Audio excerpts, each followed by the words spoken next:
Hello everyone, it's Pat at Beads and Plenty More, and today I'm going to talk to you about these shaped hoops. We've got a teardrop like that, and an octagon like that, and I believe that's called a trapezoid, but they're all kind of interesting shapes. And these are brand new to us, and they are stainless steel, which makes them a nice strong product, even though they're very, very light. So to start with, I'm going to make this one.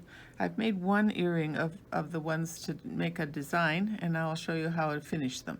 So this one with the beads, I used an eye pin. Now I don't use eye pins a lot, but this just seemed to work better for an eye pin.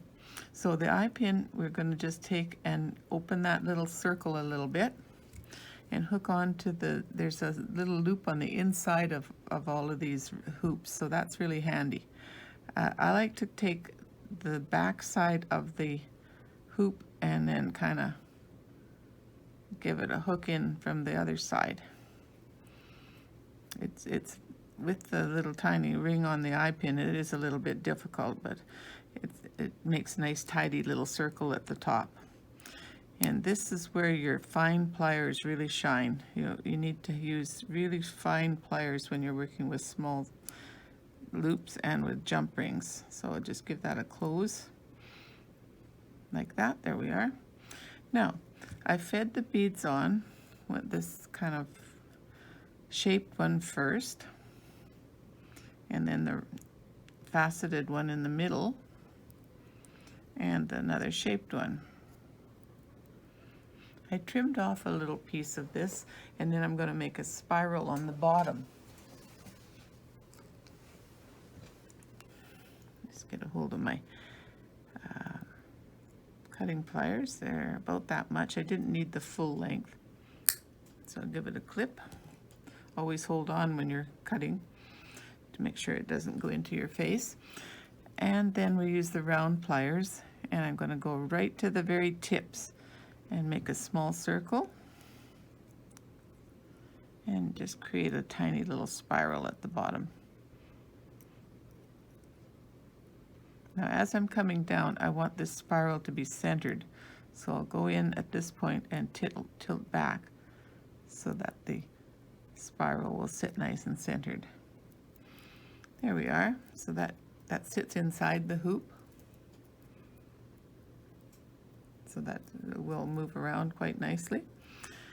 And then when it comes to the fitting the piece that goes through the ear, all we need is a pair of shepherd hooks, and they have a loop at the bottom. I just do a little twist out, hook into there, make sure I'm going the right direction. I'm not, because these have a little band on them which looks better from one side than the other. Tilt that in. And there we are. Beautiful little earring. Oops, I'm going to tighten that spiral just a little bit more so that the beads don't have a gap. We want it to be just fit perfectly.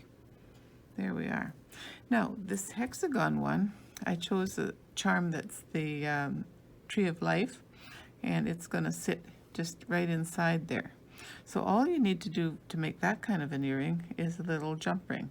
And I discovered that the 5mm jump rings seem to be just about the most perfect size for this. I tried a 6 and I tried a 4. The 4s are a little bit lightweight, so better to use a little bit bigger. And again, if you come in from the back side and hold, it seems to work best to hook that on.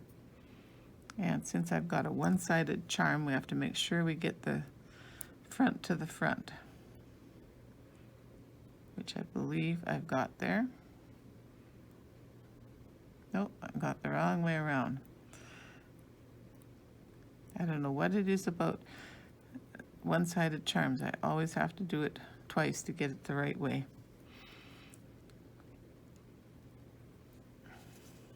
And again, we go in with the 2 pairs of pliers. And this is again what I say about the fine pliers. They work so much better for this. If you've got a chunky pair of pliers, it's very, very hard to work with these fine jump rings.